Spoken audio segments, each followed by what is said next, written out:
Welcome. I'm actually introducing myself this time. So my name is Denise STewart and I'm an occupational therapist, and I help people recover after breast cancer and have done that for about 30 years. So today what I'd like to do is take you through three different resources that I would like to share with you, so that we can understand a little bit more about cording and how I assess for cording, and so that I can share my belief that we should never miss underlying cording. So this is the first resource that we'll be looking at, and we'll be going through each of the resources so that when you go to download it, you'll know exactly what's been happening since I developed them. This one was developed in 2014, and so there is an update, and I'll be going through that with you. So cording can be invisible, and I'm just going to move me. I'm hoping I'm out of the way. Cording can be invisible, and so sometimes when people raise their arm, it is very hard to see the severity of the cording. And so in this case, you can just see the raised area in the armpit where the cording is. So this lady is telling me that she has pain in her trunk, not necessarily in her arm. She has full range of movement, but it's still due to cording. And so in this position of full arm shoulder flexion, we can't see it. It's invisible. So in many instances, cording can be difficult to detect. And so in this case, the woman was 10 days after surgery, and there was a significant tightness of pec major, and what she complained about was pain into the arm. That was the thing that stopped her from lifting her arm up. And again, difficult to see the cording, quite hard to detect. The arrow there, and I'm just going to show you, is that the cording is here, which is underneath the tight pec major.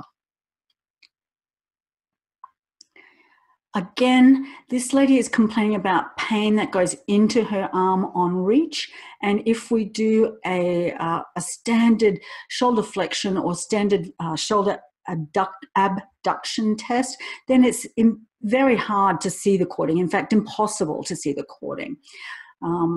But when we do the specific testing, then it is much easier to see the cording. And so in this instance, with this testing method that we'll be going through, you can then see where the impairment is, where the cording is. So I'll be taking you through two tests that I've developed. One is arm to ear test, and the other one is reach out the back test. So positioning of the arm is important, and you've seen that in the test methods that Anne de Groof has talked about in her assessment page. You can see that shoulder elevation is important in testing the tightness or the adhesions within the different layers. And so the same thing with positioning of the arm is important to test cording. So the photo on the left is impossible to see it, but the photo on the right, we can clearly see where the cording is. If I just take this opportunity to show you that this is a typical location for cording, and this is certainly not fiddle strings cording. This is much thicker. And we'll be talking a little later about the location of the adhesions, and the cording extends from the arm down into the lateral chest wall. So you can actually palpate cording or where it runs into the adhesions or the insertion of the cording down in this region. But we'll talk about that more later. So in the cording assessment, these two tests, arm to ear test and reach out the back test, which is ROTB just for short, then the important thing is to do it in sequential order. So go from the easiest to the hardest, and I'll be taking you through that method that I use. So if we go use that principle of easiest to hardest in the arm to ear test, then shoulder flexion is first. So shoulder flexion, achieving shoulder flexion with cording is easier. Achieving shoulder abduction is harder. And so arm to ear test is truly, as it says, is that the person is placed in side lying and that they're asked to raise their arm through the range of movement in flexion and through the range of movement in abduction. And you would be measuring the range of movement in those two planes. The second component of those tests are, so that was just range of movement, is to then detect the cording. And so in this instance, this lady has reasonable shoulder flexion and then abduction, but we still can't, it's not full, but we still can't see the cording. So the next component of this testing method is to be able to put your hands on the body and use skin and fascia stretch. And when we do that, then the cording becomes both visible and palpable. So that's the next step from easy to harder for the patient, is going from range of movement to then applying stretch on the skin or the fascia, or both. I hope I'm not in the way on this one. And so just to give you an example, so a new patient walks in and says that I've got some pain, and on the arm raising test is that she can achieve that sort of range of motion. So again, the impairment is difficult to assess without taking the clothes off and without palpating or looking at it in a different way. So we took the clothes off, and you can see in the top right-hand one is that, again, difficult to see the cording because of the fat or the stretchy skin and the soft tissues in this area for this lady. It's difficult to see cording. And so then we add some skin stretch, and we can start to see the cording. It's not so easy to see in this photo, but you can start seeing the cording coming to the surface of the skin. And then a more close-up, you can actually see that this area here is the cording, and on palpation is quite rigid, and is actually the impairment that's limiting this range of movement. So you can see I need 3 hands to do this. I've got the lady holding the skin on stretch so that I can then take the photo. So arm to ear test.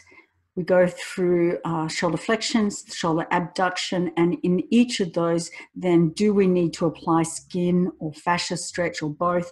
And so then if those two have been successful in detecting the cording, then that might be all you need. And again, it depends on the severity of the range of motion restriction. But if they've got to within the 3/4 of full range, I would then go to use reach out the back test. So reach out the back is I'll show you this demonstration here. So if we go through these photos, so let's go to the first one here, right in the middle. So this is my first test, which is at shoulder level. The second test is to raise the arm up in the abduction position, and I use the reference point of clocks. So this one here is at 9 o'clock on the clock. This one is at 10 o'clock. So in the 10 o'clock position, of arm abduction, then we reach out the back. Now, what we're testing on this one is the amount of we're placing the fascia on a lot more stretch, and we're testing the lower portions, the more angled portions of the pectoral muscle and the pec fascia. And it is in this position, this 10 o'clock, or if we had it on the other side, 2 o'clock position, that you would detect, certainly, if someone had cording, that you would be able to palpate it and visually inspect it.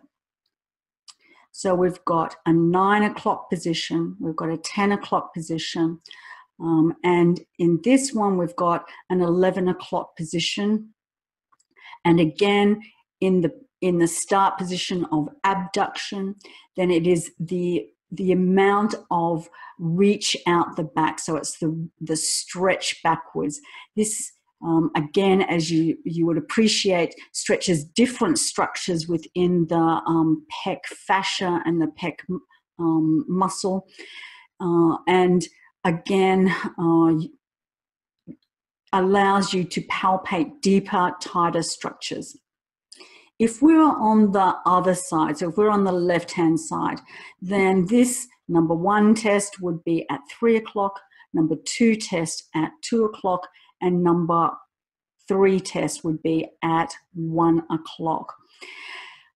To let you know that this was how I started the testing procedure. The update is that I add in pec minor testing or axillary node dissection, adhesion testing, and that is at the 12 o'clock position on both sides. So go to that 12 o'clock position, and then it's the reach out the back from there. This is the second resource I'd like to share with you. And so I teach people to use this test, and then I send a reminder for them via email. It blows them away. I mean, at the time of the assessment, it is so easy, but it's one of those things that they just go home and they go, "Oh goodness, what did I do?" So having a resource that you can post off is really helpful. And so it shows you there the references of the clock. It shows you the left or right. On this one, it introduces the next part or feature of the test that I'd like to speak to, and that is using a gentle contract relax, and there's all sorts of names for that method, and so I'll just refer to it as gentle contract and relax, and as a component of this test. So let's just say the person starts off at, let's just start on the top sequence of muscle testing, or range of movement testing, and the person achieves, let's just say at this 90 degrees or the 9 o'clock position, their arm stops somewhere like halfway in between, so from abduction to, let's just say at that angle. Now the question is it scar tissue or is it tight muscles that are causing this restriction? And so if you use gentle contract relax, then it is quite amazing the gain in range of movement that this component of the test achieves. And I find that people need to be guided as to how to engage those muscles. And if the person does that on three occasions, then it is amazing how much range of movement they get at this 9 o'clock or the 3 o'clock position. In the 2 o'clock position, the same thing again. 2 or 10. Then you would they would go to their comfortable reach out the back position. You would then give them the instruction of contract relax.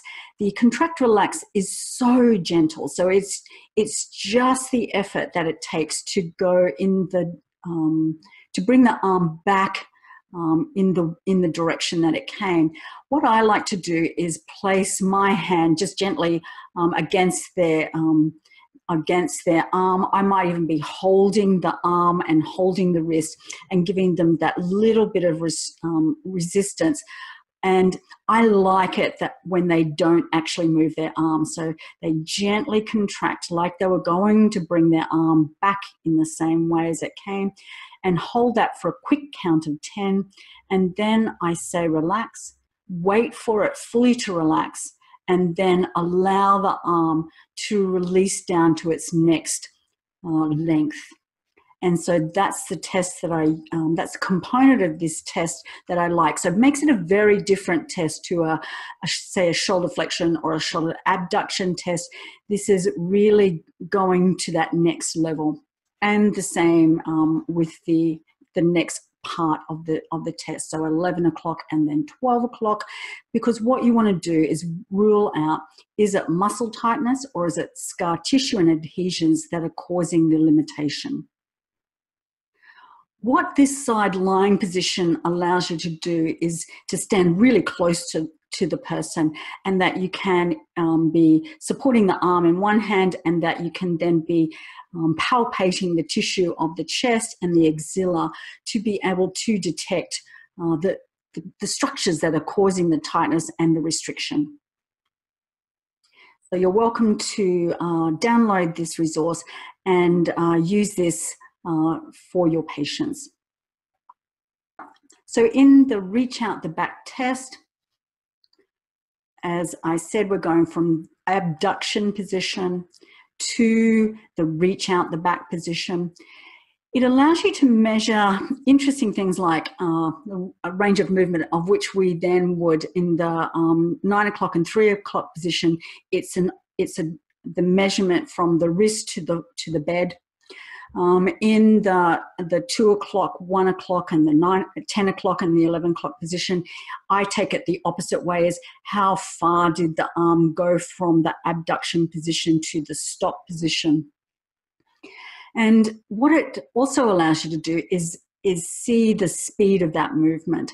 And so this is impossible to measure as yet with the devices that we have or that I know of. And so I evaluate that myself, and it allows you to then compare sides. So I actually use the reach out the back test and the arm to ear test on the unaffected side first, so that I can give the instruction, the person understands what's going on, and so that we then get the measurements and of range of movement and the speed, and then we go to the affected side. And using this test, it is a very good way of the person being able to feel these restrictions. And so I use the test at the beginning of the session and then after treatment, and it is a delight to see people's eyes kind of pop when they do the retest, because they can tell straight away that they've made gains. And as I've mentioned, that it offers information to the therapist and to the patient about whether the restriction is muscle bracing or from adhesions and scar tissue. So if we look into this with photographic comparison, and sometimes I use this because it's nice to record. This was the unaffected side, and in fact in this case, it can't be called unaffected. It was breast reconstruction on both sides, but the right side had not had radiotherapy. The left side did. And so when you look at the 9 o'clock and the 3 o'clock reach out the back, you can see such a difference in the drop distance between the wrist bone and the bed.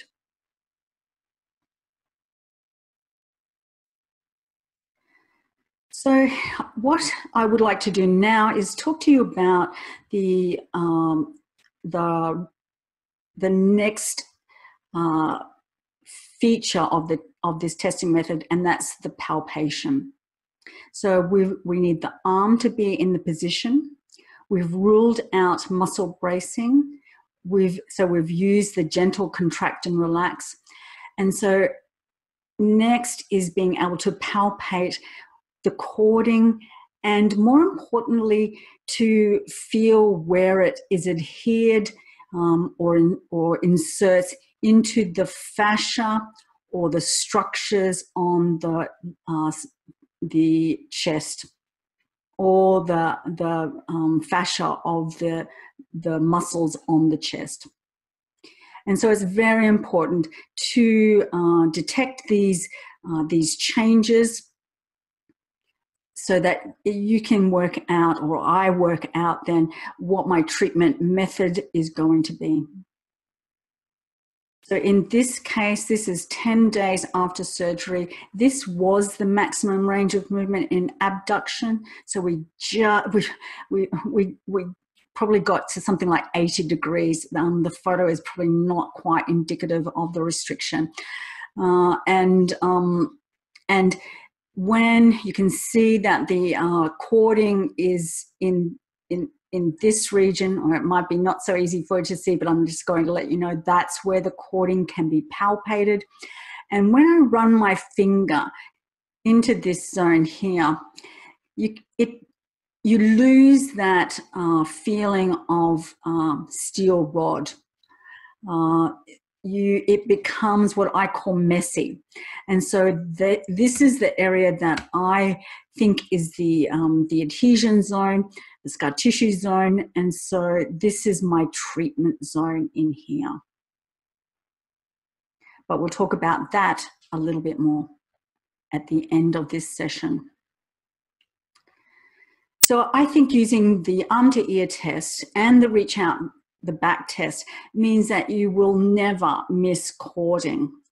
And so this then shows you the progression for this particular patient.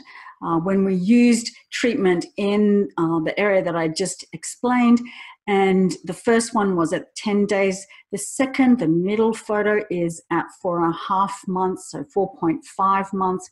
And then the third photo is at 10 months. So we've got a lovely change in range of movement. And we haven't even spoken about pain, but pain usually resolves with the treatment of the scar tissue or the adhesions fairly quickly. But it still is present if we go to that end range, and so that big reach out the back. So let's have a look at treatment method, and I really want to just cover this very briefly, and that there has been no agreement really about the best treatment, and so it will be individual therapists with their favorite treatment methods. But I can just let you know that this might be a combination of treatment at the adhesion or the insertion at the chest wall. There will be treatment at the tightness along the length of the fascia surrounding the cord. Well, it's not surrounding the cord. I think is the tissue of the lymphatic vessels, and so I will call that fascia because it is a connective tissue of the lymphatic vessels. And the other areas to go a bit more broadly, and that is treating the fascial tightness within the shoulder girdle. And I haven't added this into there, but also of the trunk. And if I can make a word of advice, is that arm stretches must be gentle to avoid micro tearing and interference in the arm and scapular movement patterns. So this is the resource that you can download, knowing that I developed this in 2014, but it gives you a reminder of the things that we spoke about today, the importance of arm positioning and the importance of using skin and fascia testing to be able to detect difficult or deep cording. And that since this test, I've added in 12 o'clock position, and also in the arm to ear test, there are two positions, the first one being shoulder flexion and the second one being active abduction. So let's move on to the third resource that you are able to download if you are interested, and that is the result or the culmination of the international YouTube case study project that I ran in 2014, and that was Share Cording Protocol Project. And the people that participated in this was Laura Muti, Imad Besha, Elizabeth Josenhans, and myself. And so what each of us did was submitted case studies, and we looked at what the treatment methodology was. And so this is a summary of the findings. The interesting finding that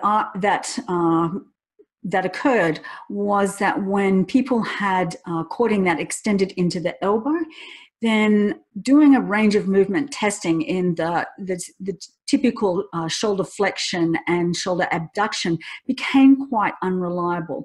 So if the person had their elbow in extension, then the shoulder range was significantly reduced.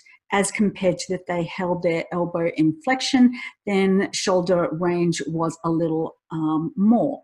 And so this just brings home the difficulty in looking at research and range of movement gains when people have cording that extends past the elbow.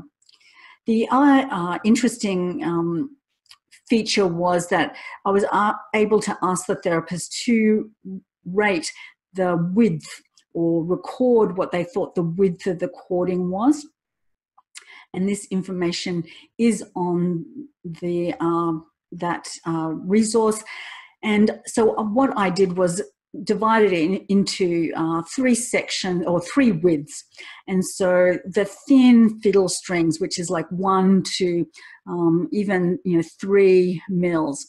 Then the medium-sized cording, which is anything between 5 and 15 mils, and then there's the really wide cording, which is much wider than 15 mils.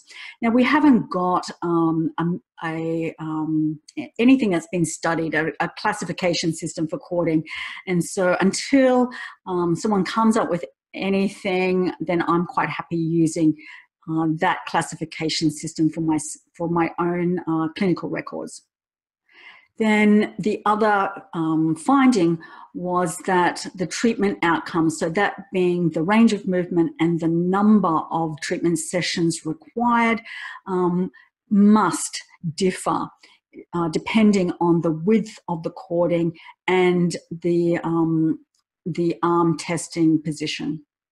When we talk about really thick cording, I just wanted to show you this one, and this is at say the 10 o'clock position, and you can, with fascia and skin stretch, and you can just see a cording there that is in that 5 to 15 mils wide, that is detected. It restricts movement. It causes pain into the arm at maximum stretch. But underneath that is a really, really wide, what I think is another version of cording. And why I say that is that you can too palpate this band, this very wide band that goes into the arm, into the top part of the arm. I'm going to just go back to this case here. This is another case of being really wide cording. It certainly wasn't 5 to 15. It was much wider than that.